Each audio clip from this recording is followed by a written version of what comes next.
Hello दोस्तों, welcome to my channel. और आज हम देखने वाले हैं two stage compression with liquid intercooler. यदि आपको ये वीडियो पसंद आए तो लाइक करें, शेयर करें और इस चैनल को सब्सक्राइब करना ना भूलें। तो चलिए दोस्तों शुरू करते हैं। टू स्टेज कॉम्प्रेसर में यहाँ पे हम दो कंप्रेसर यूज़ कर रहे हैं, लो प्रेशर कंप्रेसर और हाई प्रेशर कंप्रेसर। तो चलिए स्टार्ट करते हैं। ई वेपोरेटर से, ई वेपोरेटर में से वेपर बाहर आ रही है जो है सेचुरेटेड वेपर। तो जिसका वॉल्यूम है M1, वो एंटर हुई लो प्रेशर कंप्रेसर में। तो ये 1 उसका एंटर इंडिकेट किया। तो पीएच चार्ट पे उसे कैसे इंडिकेट करते हैं कि ये 1 saturated vapour low pressure compressor में एंटर हुई और उसका प्रेशर और टेम्परेचर क्या हुआ, बढ़ा। तो 1 से 2 जो प्रोसेस है वो जो लो प्रेशर कंप्रेसर में हुई उसको यहाँ पे हमने दिखाया है 1 से 2। फिर ये जो सुपर हीटेड वेपर आई, जो कंप्रेशन वर्क में से जो वेपर बाहर आएगी वो होगी सुपर हीटेड। तो सुपर हीटेड वेपर अब जाएगी लिक्विड इंटरकूलर में। ठीक है, यहाँ पे लिक्विड इंटरकूलर के अंदर क्या होता है, तो वेपर और लिक्विड का मिक्सर होता है जो आता है कंडेंसर में से। अब दोस्तों ये सुपर हीटेड वेपर यहाँ पे आई, इसके अंदर लिक्विड के पार्टिकल थे क्योंकि इसके अंदर मिक्सर कौन सा था, लिक्विड और वेपर का। तो ये सुपर हीटेड जो वेपर थी वो उस लिक्विड के पार्टिकल को भी वेपर में कन्वर्ट कर देगा और यहाँ से जो बाहर आएगी वो होगी सेचूरेटेड वेपर। तो फिर से ये लाइन, तो ये पॉइंट 3 है वो आ जाएगा इस लाइन पे। सेचूरेटेड वेपर लाइन है ये है सेचूरेटेड वेपर लाइन और ये है सेचूरेटेड लिक्विड लाइन। तो पॉइंट 3 आ जाएगा इस पे। अब ये जो सेचुरेटेड वेपर बाहर आई उसका हम मास कहते हैं, चलो M2।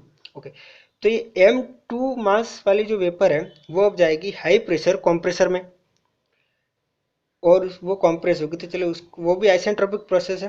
तो ये 3 to 4 ये कंप्रेस हो गई हाई प्रेशर में।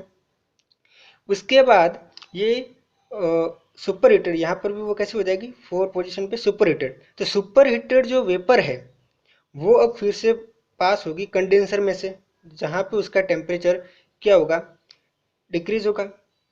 ओके, और वो आ जाएगी लिक्विड फॉर्म में। ठीक है, तो ये देखो यहाँ से टेम्परेचर डिक्रीज हो और फिर ये आएगा यहाँ पे लिक्विड फॉर्म हो गया। यहाँ तक टेम्परेचर डिक्रीज होता है, फिर तो यहाँ पे टेम्परेचर लाइन कांस्टेंट है। याद याद रखना, टेम्परेचर यहाँ तक डिक्रीज होता है फिर यहाँ पे इसका लेटेंट हीट जो है वो रिमूव कर देता है, क्योंकि यहाँ पे जो है टेम्परेचर लाइन कांस्टेंट, ये कांस्टेंट टेम्परेचर लाइन है। ठीक है, और कांस्टेंट प्रेशर भी लाइन है। ओके, फिर यहाँ पे बन गया पोजीशन 5।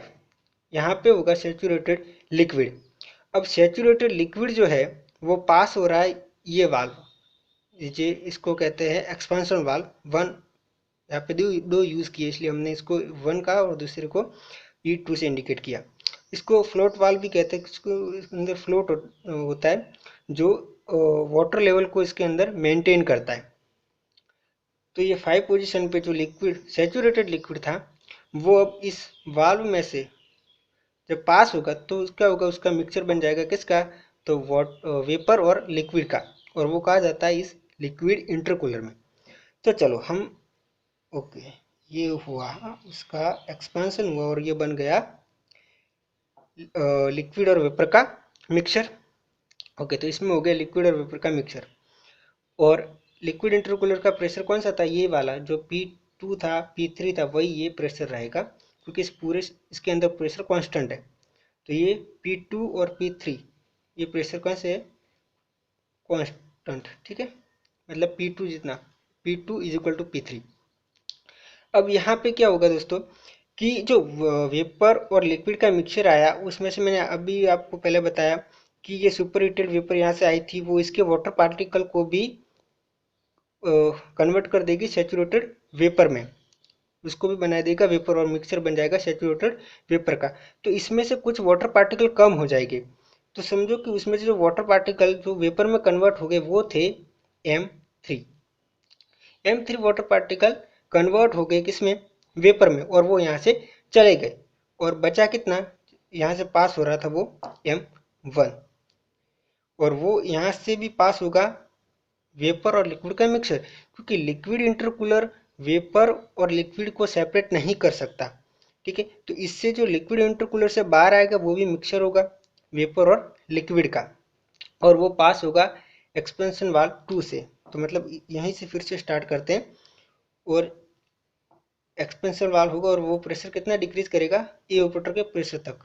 तो यहाँ से फिर से डिक्रीज हुआ, ये रहा इवेपोरेटर का प्रेशर, ठीक है, 6 तक। तो अब ये जो प्रोसेस हुई यहाँ से यहाँ तक, ये हो गई लिक्विड इंटरकूलर में से जो वेपर और लिक्विड का मिक्सचर आया उसको एक्सपांड किया एक्सपेंशन वाल्व 2 ने, और कहाँ तक एक्सपेंड किया, उसका प्रेशर डिक्रीज हो गया इवेपोरेटर के प्रेशर तक, ठीक है।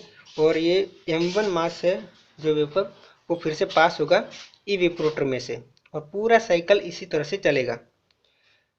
तो ये लाइन यहाँ पे कैसे है वो आपको याद रखना है, क्योंकि इसमें से जो बाहर आ रहा है वो भी क्या है, वेपर और लिक्विड का मिक्सर, इसीलिए मैंने यहाँ से लाइन आगे खींची। यदि यहाँ पे फ्लैश इंटरकूलर होता तो मैं इस तरफ जाता और फिर यहाँ से लाइन खींचता।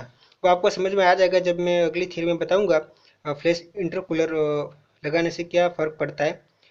तो यदि आपको ये वीडियो पसंद आया तो लाइक करें, शेयर करें और सब चैनल को सब्सक्राइब करना ना भूलें। Thank you.